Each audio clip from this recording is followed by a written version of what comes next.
Vous savez, l'une des choses qui est importante quand vous venez à l'église, et je l'ai dit cette semaine, pendant que j'étais à l'étude biblique, soit dit en passant, mardi prochain, on n'a que la prière. Okay? Je vais enseigner dans la prière, mais ce ne sera pas formellement une étude biblique. Amen.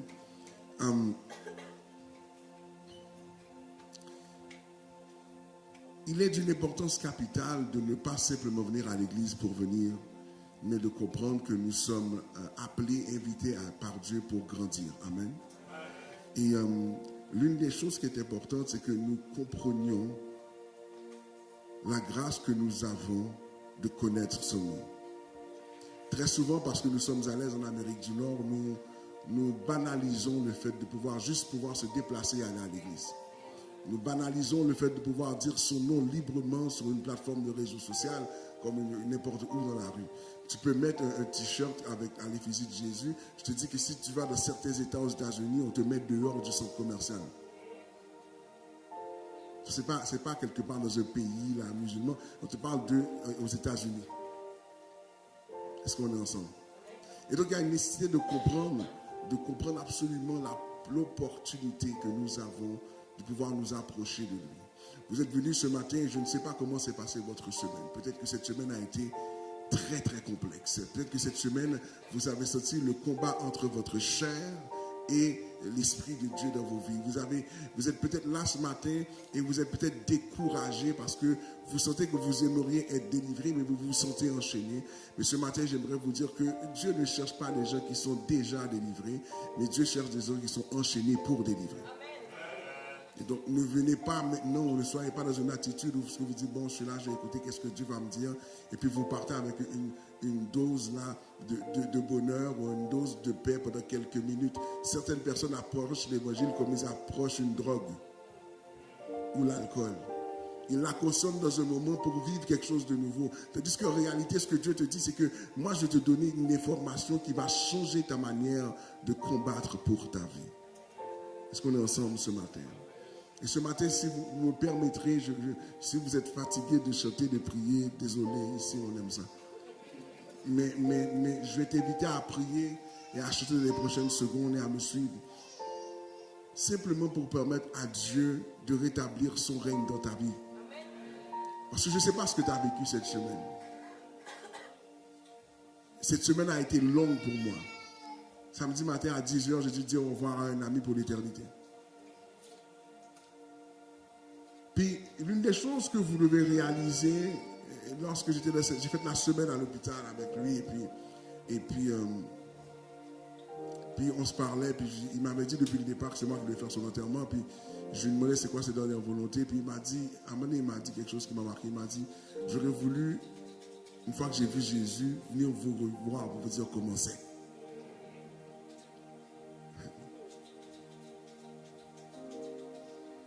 Il m'a dit ça, puis j'ai ri, j'ai dit, je pense que tout le monde voudrait ça. Un sneak peek.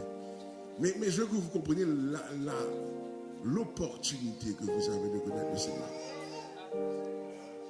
L'opportunité que tu as, que lorsque tu es mal pris, que tu as une opportunité d'aller vers une personne qui dépasse tout ce que tu peux penser. Que indépendamment de ton arrière-plan, ton histoire, tes erreurs, lui, ce n'est pas son problème. Qu'est-ce que tu as fait? Lui, tout ce qu'il veut, c'est voir s'il peut te libérer. Ce matin, je ne sais pas comment tu es venu, je ne sais pas c'est quoi ta vie, je ne sais pas comment tu fonctionnes présentement. Je voudrais que tu prennes quelques minutes pour te Seigneur, juste prends la place. À moins que tu sois malade, mets-toi debout sur tes pieds.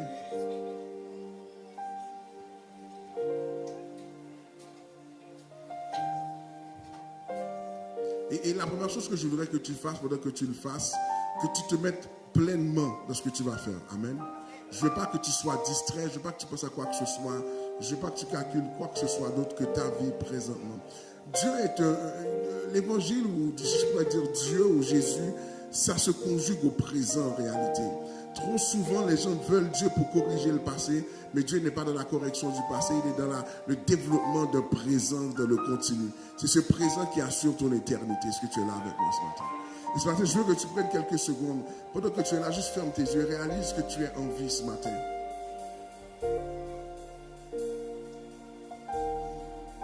Réalise que tu es en vie ce matin.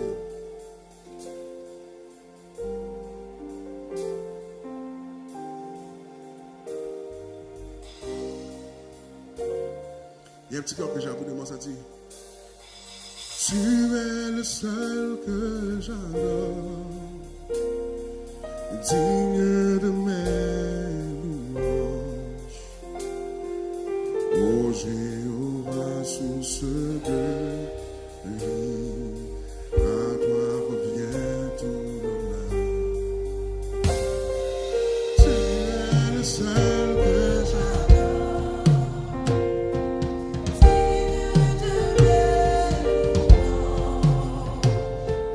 Ô Jéhovah, source de vie, à toi revient tout l'honneur. Est-ce qu'on peut le chanter ensemble?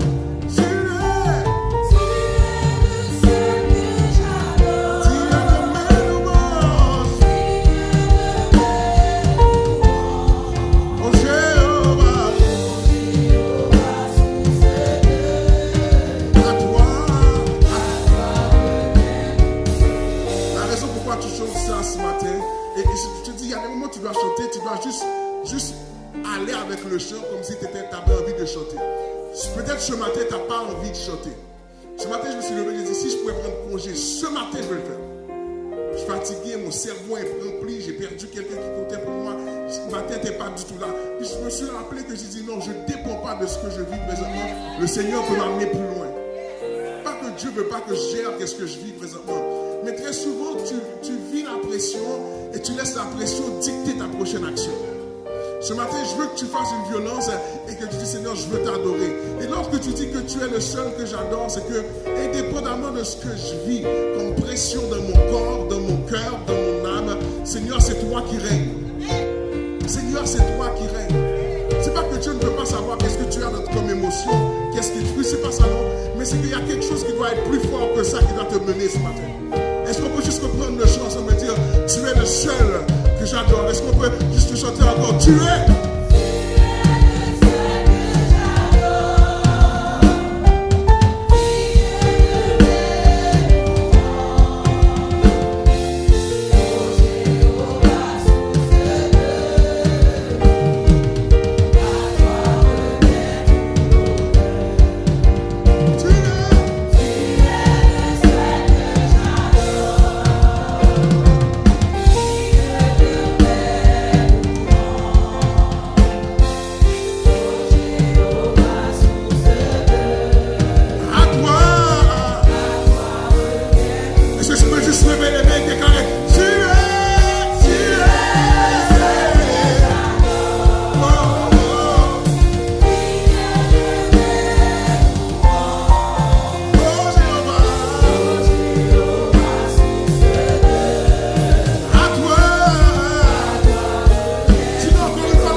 Toi seul que j'adore, toi seul que je reconnais, tu es le seul que j'adore.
que je vais entendre, je vais recevoir de ma vie. Que ce que je reçois de ma vie puisse transformer ma vie. Que ce que je reçois de ma vie puisse changer ma perspective.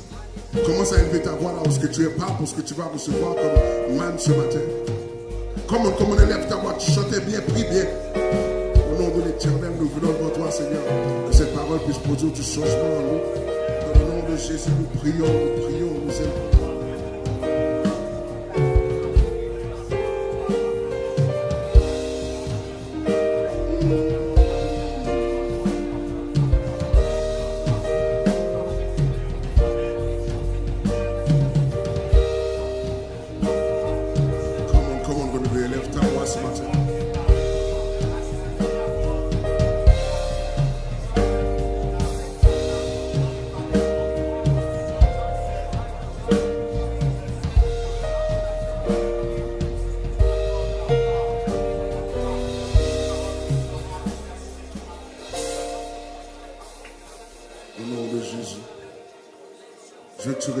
Ce que je vais te dire comme prière. Dis Seigneur, je déclare que mon cœur, mon corps, mon âme t'appartiennent. Je déclare que l'ennemi ne peut pas faire un coup d'état dans ma vie. Je refuse de servir les désirs de ma chair. Je refuse de servir les désirs de la pression. Je refuse de servir les désirs de l'ennemi. Mon corps, mon cœur, mon âme t'appartiennent. Au nom de Jésus. Amen. Si tu le crois, est-ce que tu peux acclamer le Seigneur pour la petite personne?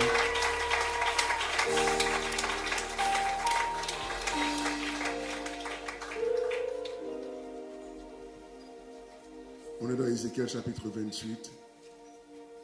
Verset 2, si vous êtes de la semeur, verset 1er, si vous lisez le second.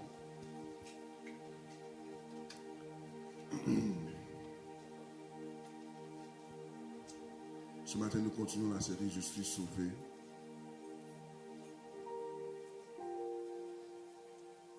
Et avant que je prêche ce matin,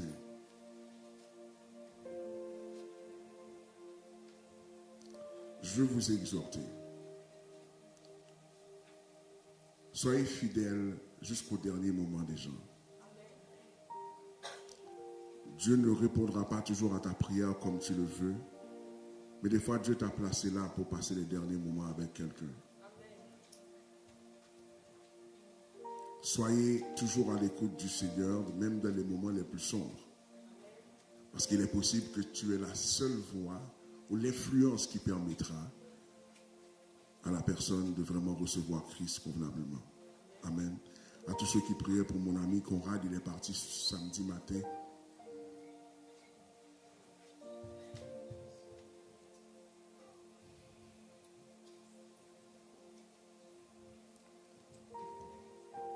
Vers 10 heures. Et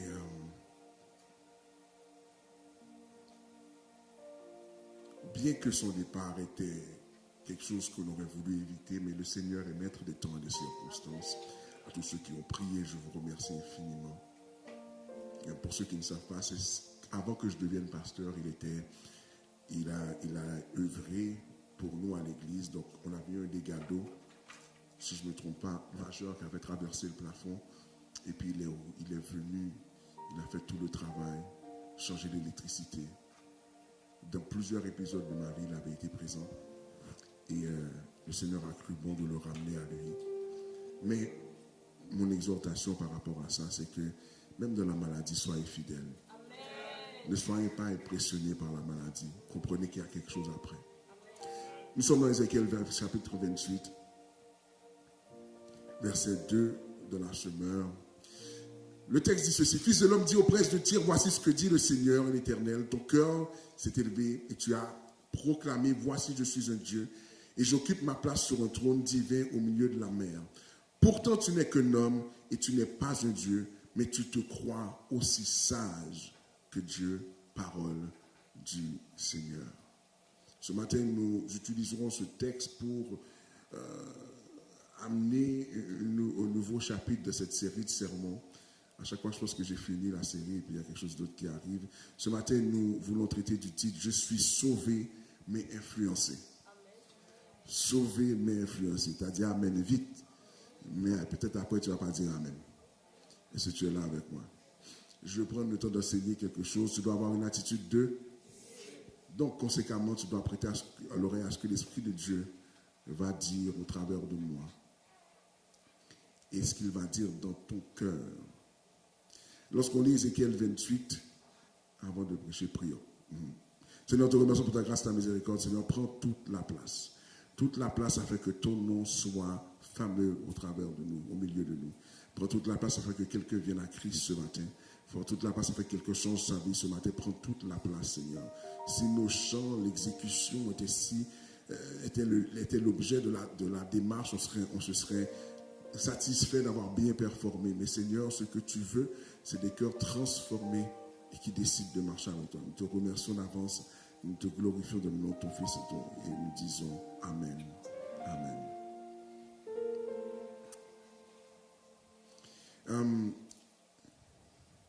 Lorsque nous lisons ce texte, et comme je disais ce matin, j'ai voulu renverser l'ordre du culte un peu pour m'attarder à ce que l'Esprit de Dieu me disait de faire. Amen. Je voudrais que ton offrande à la fin du culte soit le fruit de ta compréhension de ce sermon ce matin, mais de ta relation avec Dieu. Amen. Ézéchiel 28 est un texte intéressant parce que lorsqu'on lit Ézéchiel 28, on a tendance à croire que le texte parle explicitement de Lucifer. Certains penseurs, théologiens, chrétiens vont vous dire que c'est le texte qui concerne Satan. Mais lorsqu'on lit dans le texte, on semble avoir une autre application.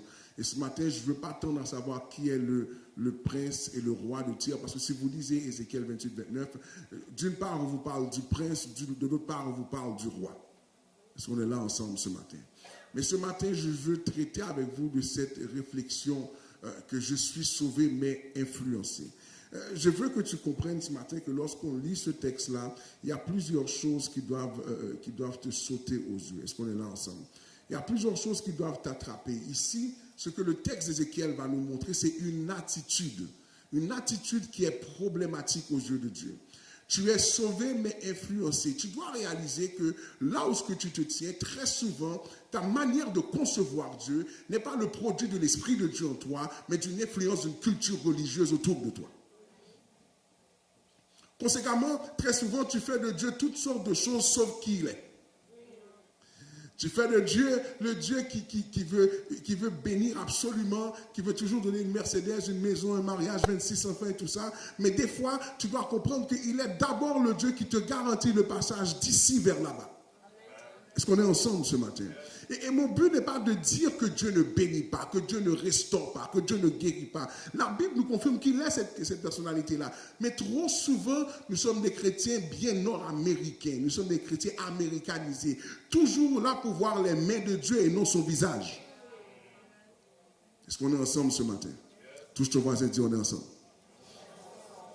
Ça veut dire que maintenant, ce matin, je veux vous enseigner le fruit de ma prière avec Dieu dans la semaine. Cette semaine, je priais le Seigneur et je pétitionne toujours avec le Seigneur. Seigneur, je veux voir plus de toi. Amène-moi dans un autre niveau. Amène-moi. Et je ne le dis pas pour vous. Et je dis dans la prière, Seigneur, je ne dis pas ça pour performer comme pasteur, mais je veux te connaître plus. Et j'étais dans le texte parce que la Bible te parle de Moïse qui parlait à Dieu comme un ami. Il dit, Seigneur, moi je veux cette relation-là. Je veux cette relation-là parce que je te parle comme un ami, parce que je te vois partout, parce que je t'entends partout. Je ne veux pas avoir ce niveau que j'ai avec toi seulement, mais je veux une plus grande proximité. Et l'Esprit de Dieu m'a dit ceci, fais tomber le roi de Tyr. J'ai dit, ok, de quoi on parle? Ce n'est pas un texte que je lis normalement, je connais le nom, mais je ne connaissais pas. Et quand l'Esprit de Dieu m'a dit, fais tomber le roi de Tyr, j'ai été voir le texte, j'ai dit, mais Seigneur, de quoi on parle?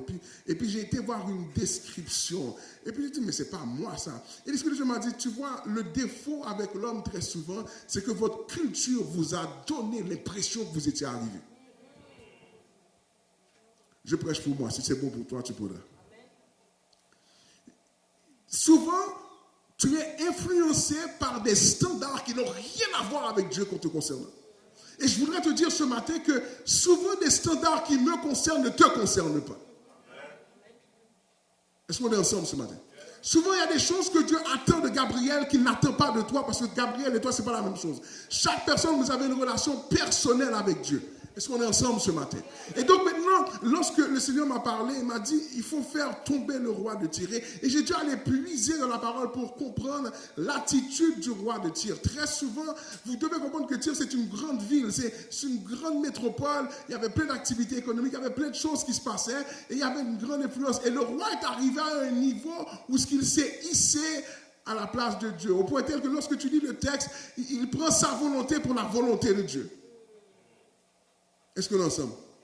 Combien de fois, des fois, tu dis, oh, Dieu m'a parlé, Dieu m'a dit une parole, et puis pourtant c'est toi qui as dit la parole tout seul.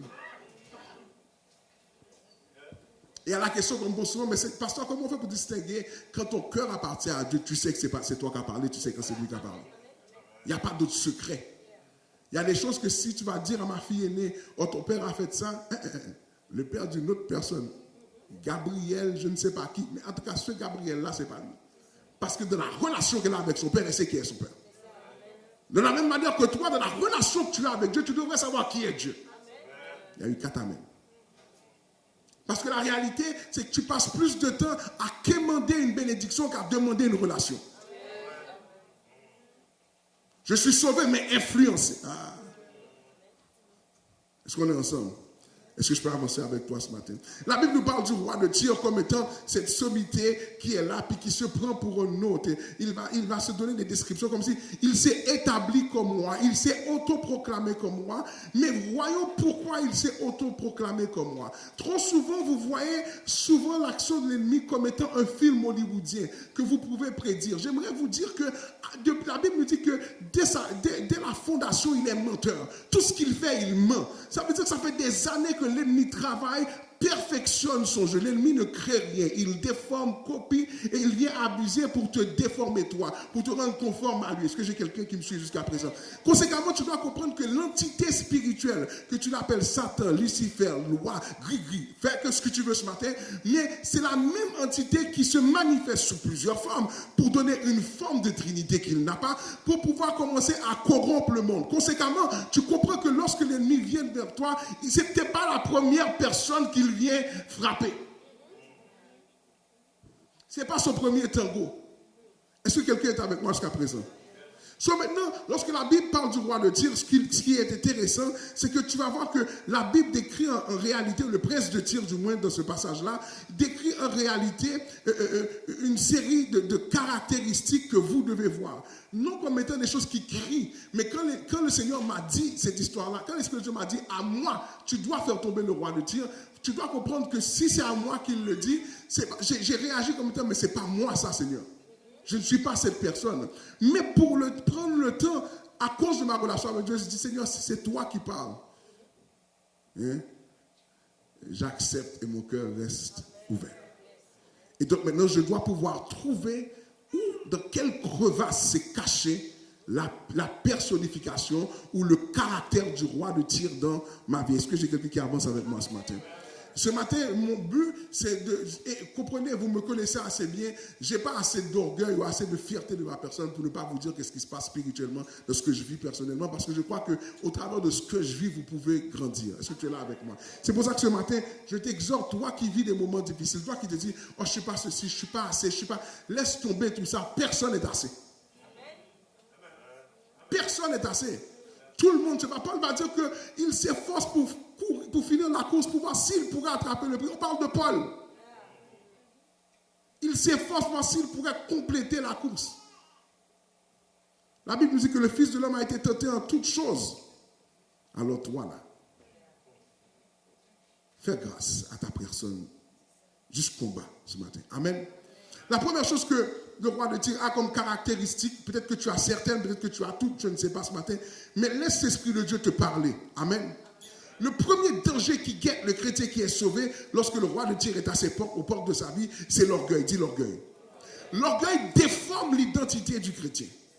La Bible va dire que le chef de Tyr, le prince de Tyr va dire que je suis un Dieu. Et là, on voit que son cœur est enflé. On voit que son cœur est dans une dimension où ce qu'il se croit au-dessus des principes de Dieu. Il se croit au-dessus des règles des autres. Il y a des chrétiens qui peuvent mentir et dire aux autres de ne pas mentir. Amen. Il y a des chrétiens qui peuvent dire, oh non, tu dois être ceci, tu dois être cela, mais tu es le premier à dans la manigance. Amen. Mais si tu ne dis pas Amen, je vais dire Amen pour toi. Est-ce que tu es là avec moi? Certaines fois, tu demandes une perfection aux autres que tu n'as pas. Est-ce qu'on peut avancer? Et donc maintenant, l'orgueil, c'est comme ce phénomène de se sentir autosuffisant, intouchable, autonome. Tu n'as pas besoin de Dieu, tu ne veux plus dépendre de Dieu. Et là maintenant, quand tu commences à penser comme ça, lentement mais sûrement, tu glisses vers l'orgueil. Est-ce qu'on est ensemble ce matin? L'orgueil, ce n'est pas simplement de penser qu'on est grand, mais c'est de refuser de se voir comme Dieu nous voit. Et lorsque tu n'acceptes pas la version de que Dieu voit, tu as beau prier, parler en langue, imposer les mains, guérir les malades, chasser les démons. Si Dieu te dit qu'il ne te connaît pas, il ne te connaît pas. Ça veut dire que tes œuvres ne suffisent pas pour déclarer que tu es sauvé, mais il y a un caractère du cœur qui doit être présent. Certains d'entre nous sommes victimes d'orgueil, nous ne le savons pas. Parce que l'orgueil, ce n'est pas toujours ce que tu vois. Des fois, il y a des formes d'orgueil qui sont... C'est comme un gaz naturel. Le gaz naturel, quand il est là, tu ne sais pas qu'il est là. Est-ce qu'on est là ensemble? Tu dois faire attention pour que l'orgueil ne déforme pas ta personnalité, ne déforme pas le caractère que tu as. Parce que n'oublie pas que le fait que tu es sauvé, c'est une identité que tu as. Est-ce qu'on est ensemble? C'est lorsque tu es orgueilleux, tu oublies que tu es une créature de Dieu. Tu oublies que tout ce que tu as vient de Dieu. Tu oublies que c'est avec la grâce de Dieu que tu es rien. Sans cette grâce, tu n'es rien ce matin.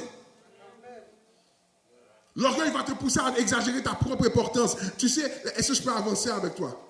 Je ne connais pas le dossier de tous les ministères.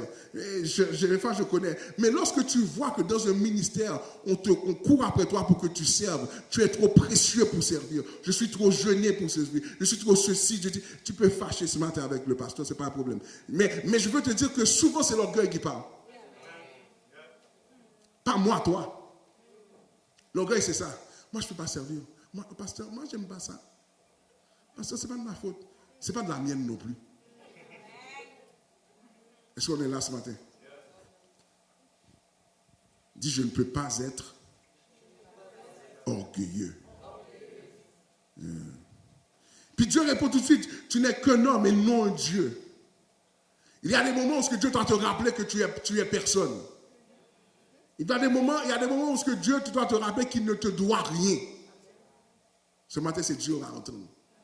Dieu fait grâce de t'amener quelque part, mais rappelle-toi que Dieu ne te doit rien. Tu ne rends pas service en servant Dieu. Tu ne rends pas service en payant ta dîme. Tu ne rends pas service à Dieu pour quoi que ce soit. Dieu est celui qui dit et la chose arrive. Il a trouvé bon à ses yeux de te faire participer à cette histoire qu'on appelle le salut. Mais en réalité, Dieu n'a pas besoin de toi pour se confirmer comme étant Dieu. Est-ce que tu es là avec moi? Déclare-moi, dis, je suis dépendant de Dieu. Dis, je suis dépendant de Dieu. L'orgueil te pousse à faire confiance à tes propres forces.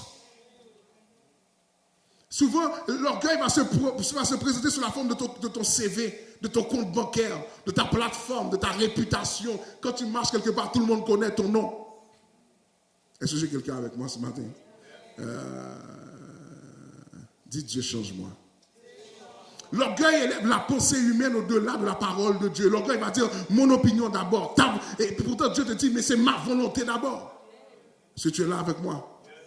L'orgueil va te faire répondre toutes sortes de choses qu'il ne faut pas répondre. Tu vas vouloir faire cela à ta manière, mais pourtant Dieu a une manière de faire. Des fois Dieu te dit de prier pendant 21 jours, tu refuses. C'est pas comme ça, moi ça ne me tente pas, moi je ne suis pas capable. Tu as toutes sortes de réponses à donner. Pourtant tu veux faire ta recette, chaque fois tu frappes notre mur, puis après tu cries à Dieu, qu'est-ce qui se passe? Dis avec moi l'orgueil. L'orgueil va dire, je vais faire cela à ma manière. Et comme beaucoup de chutes spirituelles arrivent, ils commencent exactement là, quand l'orgueil prend plus de place. Quand l'orgueil prend trop de place. La Bible va dire que l'orgueil précède le désastre. Et un esprit arrogant précède la chute. Donc Proverbe 16, 18. Si tu es là avec moi ce matin. La Bible nous parle du roi Osias, de cette même dynamique-là. Puis la Bible va dire 2 Chroniques 26, 16, que quand il fut devenu puissant, son cœur s'enorgueillit, ce qui le conduisit à sa perte. Il y a certaines personnes, ta bénédiction n'arrive pas parce que ton cœur va s'enorgueillir. Ah, les amens sont petits. Là. Certains d'entre vous, vous êtes bénis. Normalement, si tu touches un dossier monétaire, tu devrais le quadrupler. à cause de la grâce que Dieu a mis dans ta vie. Mais des fois, parce que ton âme, tu n'as pas su amener ton cœur dans l'obéissance et la dépendance de Dieu qui fait, il y a des bénédictions que tu n'obtiens pas. Puis comprends bien, ce n'est pas à force de me le dire que tu vas me convaincre. C'est que Dieu qui voit au cœur voit déjà qu'est-ce qu'il y a. Ah, les amens sont petits ce matin. Les amens sont petits ce matin. Des fois, Dieu, et c'est pour ça que des fois, les épreuves reviennent, pas parce que Dieu ne t'aime pas. C'est que les épreuves ont une fonction de te former. Et tu refuses la formation. Tu es à ton 26e redoublage. Ça fait 26 fois que tu revois la même épreuve sous différentes formes. Et tu redoubles la classe à chaque fois. Pourquoi? Tu ne veux pas te soumettre à Dieu. Est-ce que tu es là avec moi? Dis, je ne peux pas être orgueilleux. Dieu est l'orgueil. Pourquoi? Parce que ça empêche l'homme de le chercher. Proverbe 8:13 va dire comme quoi que craindre l'Éternel, c'est détester le mal. Je déteste l'orgueil et l'arrogance, la mauvaise conduite et les paroles perverses. Dieu déteste ces choses-là. Tu sais, dans le psaume 104, le 10 verset 4 plutôt, tu vas voir le psalmiste va dire que dans son orgueil, le méchant dit, il ne me punit pas, il n'y a pas de Dieu. Voilà toutes ses pensées. Comme si on oublie ça. Et tu vois que l'humanité est sous l'esprit du prince de Tyr. Je vais toujours me rappeler, vous savez, je vais vous dire quelque chose ce matin, qui est ma conviction. Vous savez quand est-ce que Kamala Harris a perdu les élections? Petite affaire. Vous savez, souvent, spirituellement, ce sont les petites choses qui viennent te tuer. Parce qu'aux yeux des hommes, plus que c'est banal, ils pensent que c'est petit. Aux yeux de Dieu, c'est une autre dynamique. Il y a les questions techniques, elle n'avait pas de programme. On peut dire que c'est une femme, elle est une femme de minorité visible. On peut dire tout ça. Mais spirituellement, je n'ai jamais oublié ça. Il y a cette convention démocrate, et puis il y a deux hommes qui viennent crier « Jésus est Seigneur ». Maintenant, j'aimerais dire, c'est ni la place, ni le lieu. Qu'est-ce que ça donne que tu veux crier ça? Les gens sont dans une convention, ils discutent leurs histoires. Il n'y a rien qui va se régler quand tu vas dire ça. Mais la réaction de Kamala Harris est intéressante ici. Elle commence à rire. Vous savez, il a un rire spécial. C'est le genre de rire que tu peux mettre dans un film. Yeah. Et puis, elle a commencé à rire, puis elle a dit quelque chose qui m'a marqué. Puis elle a dit, you're in the wrong party. T'es à la mauvaise place. Barack Obama, qui, dans une situation un peu similaire, a dit non, tout le monde a le droit de parler. Et puis je me suis assis, je dis, l'élection est perdue là. Elle a perdu. Maintenant, plusieurs vont dire, mais non, pasteur, maintenant, une petite phrase là, mais non, tout le monde s'en fout. Mais spirituellement, c'est Dieu qui établit les gens. Est-ce que tu es là avec moi? Tu sais, et je répète encore, ce n'est pas parce que quelqu'un dit Jésus de sa bouche qu'il est sauvé. Attention, faites attention. Le président, numéro 47, présentement, il n'y a rien qui dit quoi que ce soit. Amen. Mais toujours continue. L'humilité attire la grâce de Dieu. L'humilité attire la grâce de Dieu. Lorsque tu es humble, la Bible va dire, humiliez donc vous sous la puissante main de Dieu afin qu'il vous élève au moment qu'il a fixé au temps convenable. Déchargez-vous sur lui de tous vos soucis car il prend soin de vous. Ton incapacité de donner ta libido à Dieu est un problème. Bon, laisse-moi avancer avec des paroles claires de ce pays-là. Il y a certains, parce que j'ai beaucoup de célibataires. Amen. Et Dieu seul sait, vous n'êtes pas fait en bois ni en fer forgé. Tous ceux qui sont mariés, dites Amen pour eux. Gloire. Gloire. Est-ce qu'on est là aussi? Certains combats que tu mènes, c'est parce que tu essaies d'avoir une stratégie pour te délivrer toi-même. Et je réalise qu'il y a certains combats que tu mènes dans ta chair, il y a un esprit qui gère le combat pour toi. Éphésiens 6 va dire qu'il y a des dictateurs qui, depuis l'invisible, viennent influencer notre réalité. Et on l'a vu dans la première étude biblique. On parle de ces autorités qui viennent siéger. Il y a certains combats que tu mènes. Si tu ne vas pas devant Dieu pour dire, Seigneur, prends le combat, aide-moi à combattre, tu n'es pas dedans. C'est une forme d'orgueil qui t'empêche d'avancer devant cela. La Bible va dire de vous humilier. Et c'est le fun comment le texte va le dire. Humiliez-vous sous la puissante main de Dieu. Mais après, il va dire déchargez-vous sur lui de tous vos soucis. Comme quoi que l'incapacité de t'humilier t'empêchera de lui donner tes fardeaux. Parce que l'orgueil pense que tu es assez fort. Tu ne devrais pas être dans cette position-là. Tu ne devrais pas avoir le même combat depuis ton adolescence. Mais je veux te dire qu'il y a certains combats. Si Christ ne prend pas le combat pour toi, tu ne vas pas réussir. Mais pasteur, il me semble que... Et puis, laissez-moi vous faire comprendre, il y a une réalité physique, physiologique, il y a une réalité spirituelle. Ce que je comprends, c'est que tout prend naissance dans le spirituel.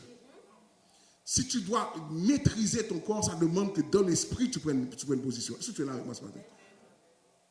Si tu es là, dis je suis là. J'allais dire, je suis célibataire, mais non, je ne vais pas faire ça. Amen.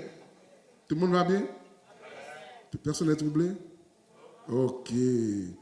Au mari, c'est tous les gens mariés qu'on parlait. Hein? Est-ce qu'on est ensemble ce matin? Je vais avancer. L'autre aspect que vous voyez par rapport au prince de Tyr, c'est que la richesse qu'il avait lui donnait une fausse sécurité. Dis une fausse sécurité. Dis une fausse sécurité. Des fois, le fait que tu as un emploi, que ton crédit est à 900, que toi, ta carte, c'est pas, tu as une carte black card. Il n'y a pas de limite sur ta carte. Là, tu peux t'acheter des bijoux, tu vas en vacances 4 fois par année, etc. Ton style de vie te donne l'impression que tu es béni. Aïe, aïe, aïe. Ton style de vie te donne l'impression que tu as des enfants, tu es marié. Ton style de vie te donne l'impression que tu es béni plus que l'autre. En réalité, la bénédiction de l'Éternel n'a rien à voir avec ce que tu possèdes, mais avec qui tu connais. Hein? Et donc maintenant, et je ne parle pas d'une connaissance utopique, mais je parle d'une connaissance parce que j'ai une vraie relation avec toi. Certains d'entre vous, c'est à cause de votre bac que vous êtes là. Oh, je suis béni, Seigneur. Oh mon Dieu, alléluia. Maîtrise, doctorat, alléluia. Seigneur, ma job est garantie. Combien de gens qui ont une maîtrise qui ne peuvent pas travailler? Seigneur, on est béni, on est au Québec, il n'y a pas de bombe. Pour l'instant. Pour l'instant. Ce matin, j'écoutais quelqu'un à la radio qui disait que le Canada n'est pas exempt des mouvements de droite que vous voyez en Europe, en Italie, un peu partout. On n'est pas exempt.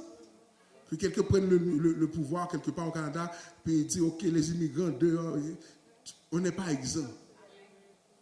Est-ce que tu es là avec moi? Et c'est ça que le Seigneur veut que vous compreniez. Ne faites pas comme les autruches, puis vous cachez la tête dans le sable. C'est une expression, bien qu'on dit que l'autruche ne fait pas ça pour de vrai, mais c'est une autre conversation qu'on aura une autre fois. Mais en attendant l'expression, vous la comprenez. Est-ce qu'on est là ensemble? Tu dois faire attention de ne pas faire semblant, de ne pas te confier à ce que tu as. Recommande à ceux qui possèdent les richesses de ce monde de ne pas être orgueilleux, qu'ils ne se mettent pas dans leur espérance dans les richesses ni incertaines, mais en Dieu qui nous donne en tout avec abondance pour que nous en jouissions. 1 Timothée 6, 17. Il va dire de ne faire attention. Ne vous confiez pas dans votre Mercedes, dans votre BMW, ou dans le fait que ta voiture est payée. Ne te confie pas dans le fait que ton hypothèque, tu arrives à la payer. Ne te confie pas que tu arrives à faire le marché. C'est une grâce de pouvoir faire le marché. Je ne sais pas pour toi, si tu as aujourd'hui, là, tu peux dépenser $50, $60, tu as dépensé, tu as acheté 2 articles. À ceux qui vont avoir des bébés, qui ont des bébés, comme moi, j'ai acheté la boîte de lait. La boîte de lait, elle est chère. Puis là, toi, tu veux donner le bon lait, right? C'est le bon mix avec du zinc, de la vitamine, etc. Et puis, quand j'ai acheté la première canne de lait, j'ai dit, OK, voilà. La canne a fait, je pense que ça a fait 1 semaine et demie. À peine. Et puis ça, c'est parce que tu as poussé l'affaire là pour que ça fasse 1 semaine et demie. Puis après, la canne est finie. Aujourd'hui, là, juste manger en santé. Maintenant, c'est aussi, je parlais avec ma fille cette semaine, ma fille est en nutrition, puis j'ai dit, moi, je pense que je commence à douter du poulet maintenant. C'est tellement pas cher. Il y a toujours un spécial. Je commence à douter du poulet. Il faut dire, est-ce que c'est de la viande que je dois faire attention? Donc, j'ai dit à ma fille cette semaine, je vais essayer une diète biblique. Tu sais, la viande rouge, du poisson, des œufs, des légumes. Parce que je commence à me demander... Parce que peut-être que ces animaux-là ne peuvent pas être clonés de la même manière aussi. Mais je ne sais pas. Mais on est dans un monde où tu as une fausse satisfaction. Parce que tu es en santé aujourd'hui. Je vais enterrer un ami qui a 48 ans. Comme moi, 48 ans. Qui était à mon mariage.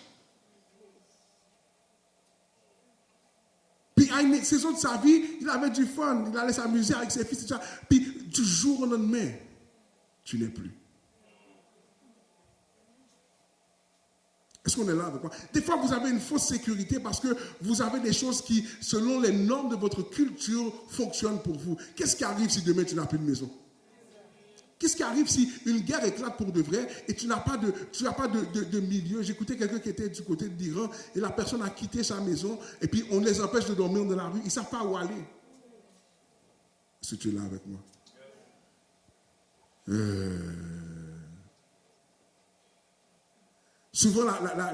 Souvent, on se justifie de cette richesse-là parce qu'elle nous fait du bien. Mais tu dois comprendre que si Dieu n'a pas béni matériellement, si Dieu n'a pas donné cette richesse-là, très souvent, ces mêmes richesses-là viendront te corrompre et te détruire. Si tu es là avec moi, je dois avancer. Dis, j'ai 4 minutes. Donnez-moi 45 minutes de plus. C'est pas vrai. Il y a des gens, leur cœur ont fait 4. Leur cœur a été cassé là quand je dis 45 minutes. Continue, avançons rapidement. Tu dois comprendre que maintenant, je vais te dire quelque chose ce matin. Tu peux avoir l'impression d'être béni. Comme le roi, le prince de Tyr. Tu penses que tu as tout l'argent, tu penses à tout ce que tu as. Mais n'oublie pas que ta position, ton statut n'empêchera jamais le jugement de Dieu de te frapper. Est-ce que j'ai quelqu'un ce matin avec moi? C'est pour ça que je reviens à ce que j'ai dit plus tôt. Même lorsque tu fais des erreurs, j'ai rencontré une personne dans les derniers temps, et puis l'un des fléaux qu'on constate dans cette génération, dans la mienne, dans celle qui avance, on dit qu'il y a un déclin de la suivante, mais c'est ce qu'on appelle l'addiction à la pornographie. Puis tout ce qui vient avec ça. Et j'ai rencontré un frère, et puis le frère qui normalement, ben, écoute, ce frère-là, je ne le connais pas, puis il s'est ouvert à moi, puis il a commencé à me parler. Et puis, je me rappelle que quand je lui parlais, l'une des choses qui m'a marqué, c'est qu'il était capable de s'humilier pour dire, j'ai besoin d'aide là. Et très souvent, tu te réconfortes que parce que Dieu t'a béni, parce que ta job est là, parce que des fois tu aurais dû perdre de l'argent, mais finalement tu n'as pas besoin d'argent. Tu regardes certains épisodes comme une victoire de Dieu, et des fois tu ne comprends pas que l'ennemi te pilote pour que tu t'enfonces et tu ailles encore plus loin de Dieu. Parce que réalise que certaines bénédictions, tu n'as pas prié pour ça. Il y a certaines choses que tu as, ta vie de prière ne matche pas. Qu'est-ce qui se passe? Amen, quelqu'un. Ça veut dire que des fois, c'est important de reculer et de dire, Seigneur, merci pour ce que j'ai. C'est une grâce que je l'ai. Parce que si tu commences à te confier dans ce que tu as, tu risques d'être bien triste. Est-ce qu'on est ensemble ce matin? Est-ce qu'on est ensemble ce matin? J'ai 2 minutes. Dis à ton voisin, le pasteur a 2 minutes. Il faut prier. On m'a déjà envoyé un message texte pour me dire, pasteur, tu n'as pas fait les offrandes? Donc, je dois tout faire ce matin. Est-ce qu'on est là ce matin ensemble? Tu dois faire attention de ne pas laisser ce que tu possèdes maintenant te prendre et te voler dans les mains de Dieu.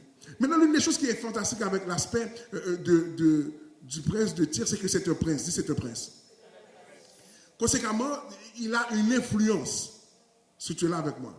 Il a une influence. Ça veut dire que maintenant, il a une influence, donc une responsabilité de bien se comporter pour amener son royaume quelque part. Est-ce qu'on est là avec moi? Certains d'entre vous, vous oubliez que lorsque maintenant vous avez été sauvés par Dieu, parce que la Bible nous fait comprendre que Dieu vous a choisi avant la fondation du monde. Amen, quelqu'un. Ton salut, ça ne s'est pas arrivé la semaine dernière. Avant même que tu sois né, le Seigneur t'avait choisi pour pouvoir être sauvé. Est-ce que tu es là avec moi? Donc maintenant, en étant sauvé, il y a des bénédictions qui s'accrochent à toi parce que tu as le parfum de celui qui est sauvé. Et donc maintenant, dans ce parfum-là, tu vas voir que Dieu te donnera un réseau. Et tu as une responsabilité de voir comment tu es le reflet de Dieu et non le reflet de ton orgueil. Est-ce que quelqu'un me suit jusque-là? Vous devez apprendre à être le reflet de Dieu et non le reflet de ton orgueil. L'une des choses qui nous frappe lorsqu'on regarde le roi de Tyr, c'est que maintenant, c'est un homme d'influence. Et très souvent, vous ne réalisez pas que vous avez une influence dans votre environnement. Oui, vous êtes influencé par l'ennemi, mais le but, c'est que vous ne soyez pas influencé par l'ennemi, mais que vous influencez les autres que l'ennemi a pris pour vous influencer. Est-ce qu'on me suit 2 secondes? Vous allez voir que la Bible va dire que Jésus s'assoyait parmi les gens de mauvaise vie.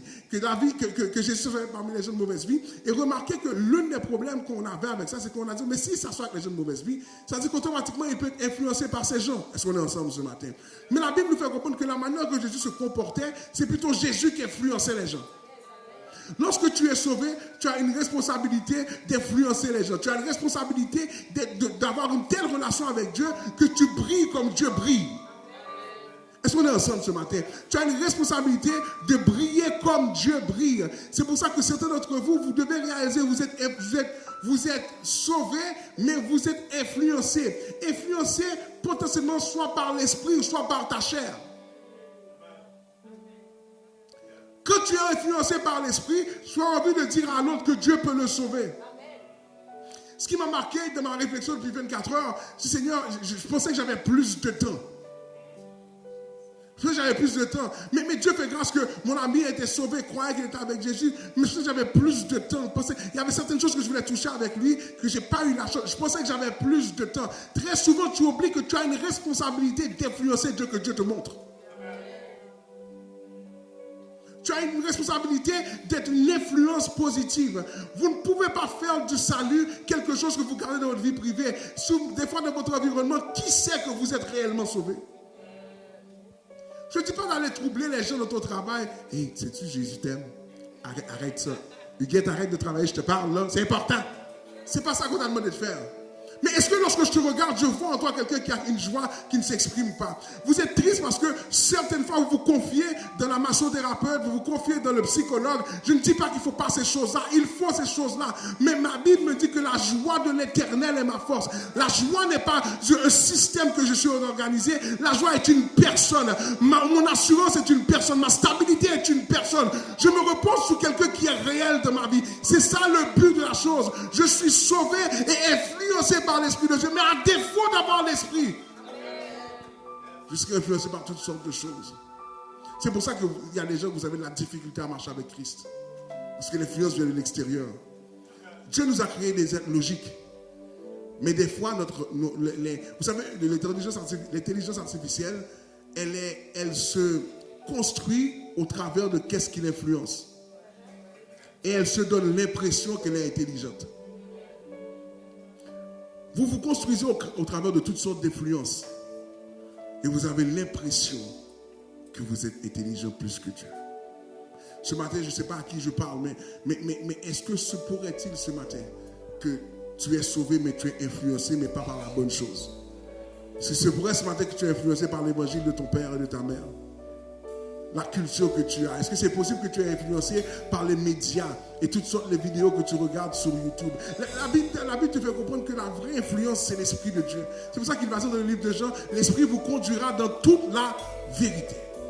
Parce qu'il est capable de t'influencer, de te faire discerner les choses. Il y a des gens qui vont te dire, et remarquez, la Bible va dire que dans les derniers temps, tout le monde va dire que le Christ est ici, le Christ est là-bas. C'est ce qui se passe présentement.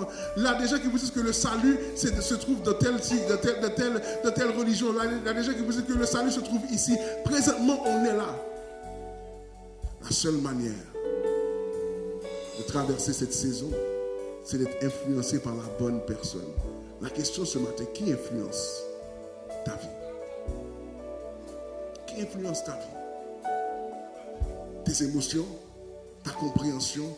Ou est-ce qu'il y a un moment où tu donnes à Dieu tes émotions, ta compréhension et dis Seigneur, parle-moi? Ça, ce n'est pas un homme qui te parle. Très souvent, on pense que l'Église, c'est de mettre de côté sa capacité de raisonner. Non, non, non. La foi ou la relation avec Dieu demande que tu reconnaisses qu'il est supérieur à toi. Il y a des choses que je demande à Dieu. Il y a des choses que je dis, Dieu, mais je ne comprends pas pour telle chose. Est-ce que tu peux m'éclairer là-dessus? Puis, c'est fou comment, la plupart du temps, Dieu me fait comprendre, mais avant que je te réponde à ces choses-là, fais tomber ça. Ce matin, est-ce que le prince de Tyr est dans ta vie et tu ne le sais pas? Est-ce que ce qui bloque ton épanouissement spirituel, c'est une entité que tu ne contrôles pas? Une entité qui s'est tellement bien agencée à toi comme un bijou, qui te va tellement bien que tu as oublié que ce n'est pas sa place.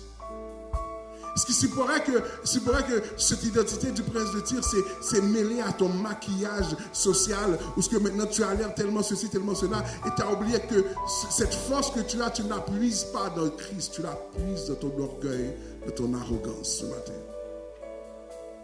Pour un dimanche matin, ce n'est pas le genre de message qu'on veut entendre. Souvent, on va entendre que Jésus est Seigneur, Jésus va me sauver.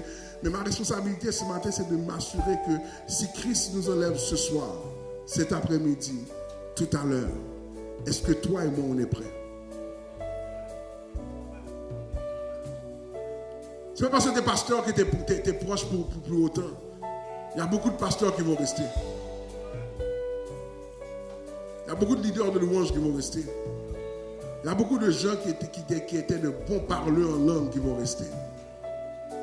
Apocalypse va dire que les gens vont dire à Christ, oh, écoute, j'ai prié en ton nom, j'ai guéri les malades en ton nom, j'ai fait toutes sortes de choses en ton nom. Puis la Bible va dire d'une manière la plus crue possible, dehors, chien, je ne vous ai point connu. Le terme chien, ce n'est pas le terme ton animal qui est problématique, mais c'est pour montrer l'errance de l'animal. Tu n'as pas de lieu. Normalement, tu n'étais pas un animal domestique.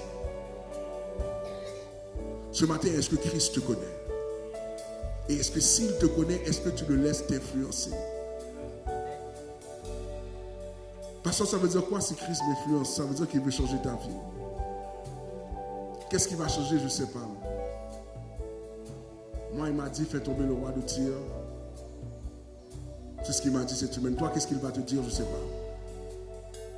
Des fois, ce qui crée ton arrogance, c'est parce que tu as été blessé dans le passé. Donc, parce que j'ai été blessé, j'ai le droit.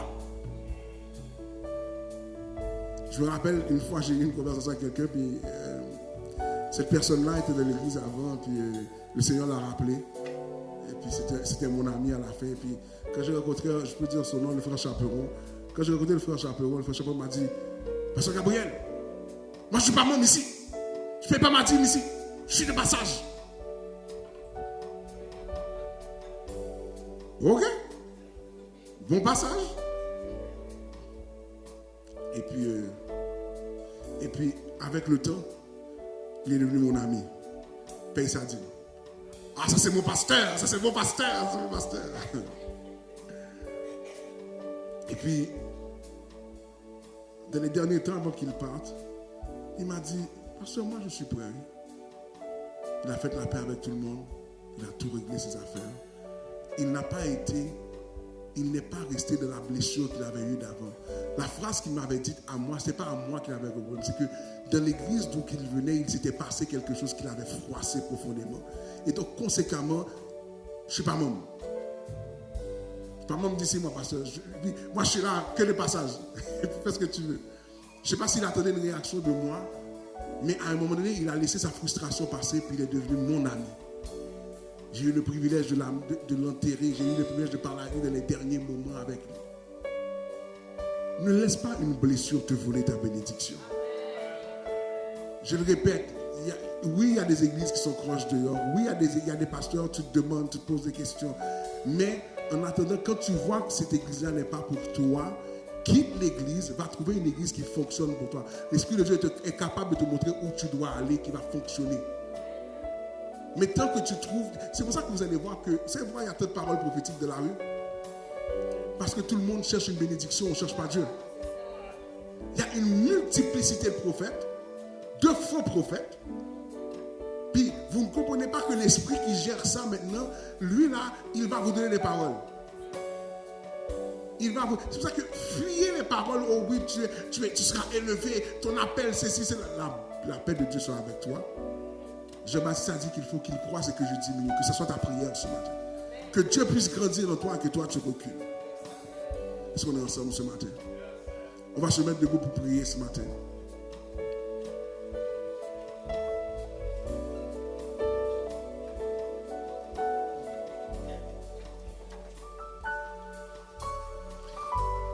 Si tu es là ce matin et que tu n'as jamais donné ta vie à Christ, tu n'es pas certain que si tu quittes maintenant que ton âme tu seras à la même place que d'autres personnes qui t'ont précédé de la gloire. Si tu n'as jamais dit, Seigneur, moi je te veux comme sauveur de ma vie, je vais le dire haut et fort, il n'y a aucune entité qui peut te garantir ce que Christ te donne. Il n'y a aucune entité qui te reçoit comme ça et qui te garantit de l'éternité. Il n'y a aucune personne qui est venue sur la terre et qui est ressuscitée d'entre les morts. Il n'y a aucune personne. On peut débattre de midi à 14h, mais à la fin de la journée, quand les livres seront fermés, la question c'est est-ce que tu seras avec lui dans l'éternité? Si tu es là ce matin et que tu n'as jamais donné ta vie à Christ, pendant que tout le monde a les yeux fermés dans le sanctuaire, si tu es là ce matin et que tu aimerais donner ta vie à Jésus, lève ta main là où tu es, j'aimerais prier avec toi.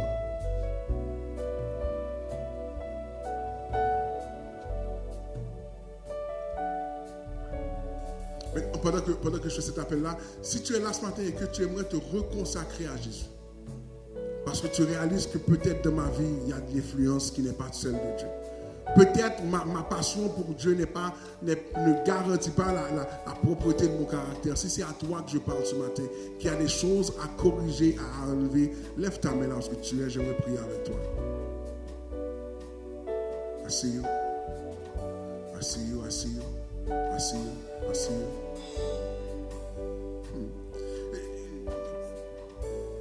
Chers amis, cet exercice est tellement fondamental.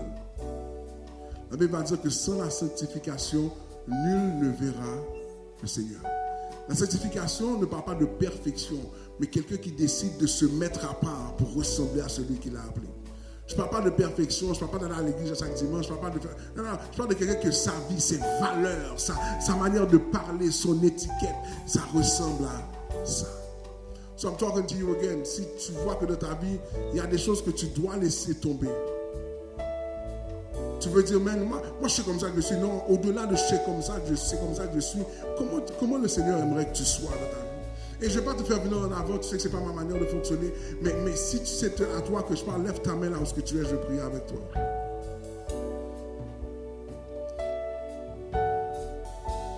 Église, on va prier pour les gens qui ont levé la main ce matin. On va demander à Dieu de faire grâce. Dieu est capable de changer toutes choses. Tu sais que lorsque Dieu te donne un commandement de renverser quelque chose dans ta vie, c'est que tu as les outils pour le faire. Pasteur, c'est quoi les outils? Prie, cherche sa face et laisse l'Esprit de Dieu te parler. Il n'y a pas une recette pour tout le monde, mais chaque personne, il y a une manière. Des fois, arrête de regarder certains films. Des fois, c'est de couper certaines relations. Des fois, c'est de couper certaines habitudes. Des fois, c'est d'être plus dur par rapport à certaines choses. Mais Dieu est capable de te montrer la voie pour changer ce matin. On va prier ensemble. On va prier ensemble là-dessus. Prions ensemble. Dieu puissant, Dieu nous va enlever devant toi. Et on veut se resoumettre, se reconsacrer à toi ce matin. Seigneur, aide-nous à être meilleurs, aide-nous à changer, aide-nous à fonctionner d'une manière différente. Seigneur, nous te demandons, Seigneur, de nous toucher, de nous faire grâce. Seigneur, Papa, Seigneur, je te demande de nous faire grâce, je te demande de nous toucher, je te demande de nous visiter, je te demande de nous transformer. Seigneur, il y a des gens ici qui ont besoin de toi. Et Seigneur, au-delà des paroles qui réconfortent, qui viennent d'orloter, on a besoin d'une parole qui vient nous sauver, nous transformer. Ce matin, je te demande de nous faire grâce ce matin. Touche nos vies, touche nos personnes, touche nos êtres au nom de Jésus. Que nos vies soient transformées. Au nom de Jésus. Amen. Est-ce qu'on peut se bénir soit l'Éternel? On peut s'asseoir 2 secondes.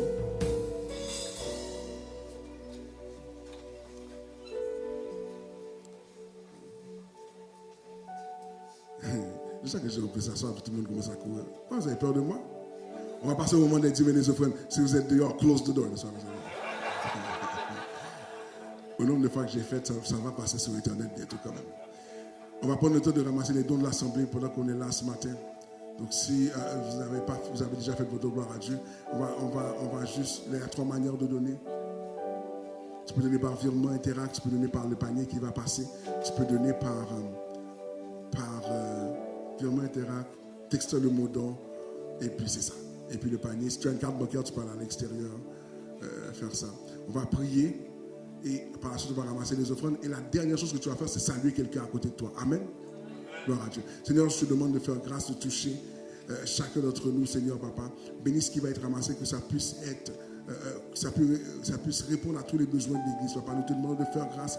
Bénis ce que nous allons faire dans cette minute-ci et que ce don que nous allons donner soit une extension de notre adoration, de notre louange envers toi. Si tu peux donner dans ton Fils Jésus-Christ, on dit Amen. Donc, prends quelques secondes, tu peux faire ton virement.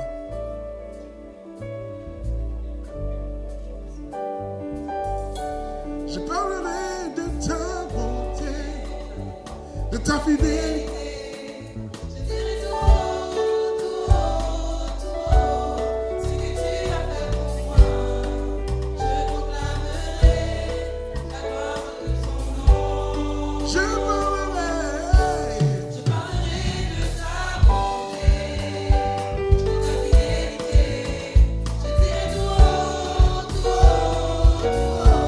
Ce que tu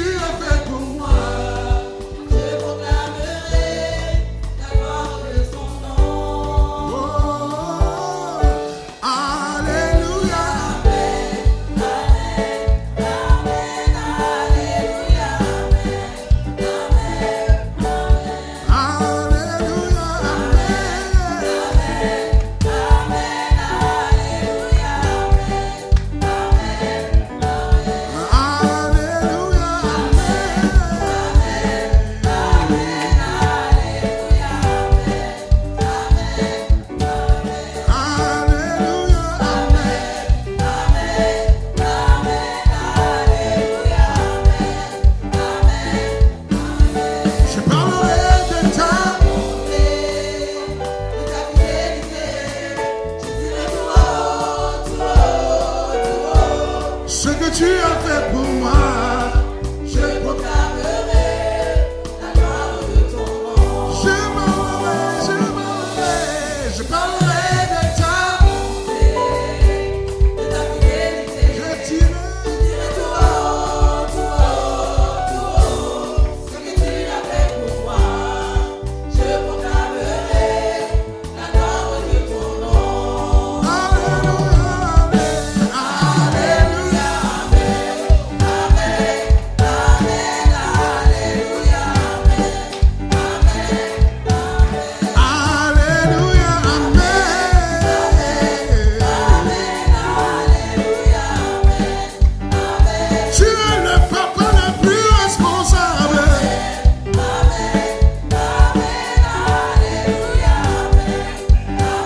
Tu es le papa le plus responsable.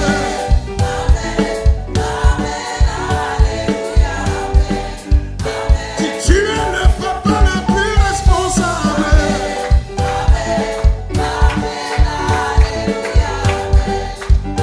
Si tu es le papa le plus responsable.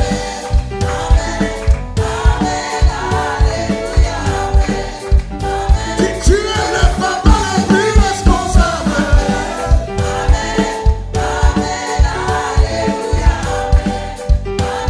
Tu es le papa le plus responsable.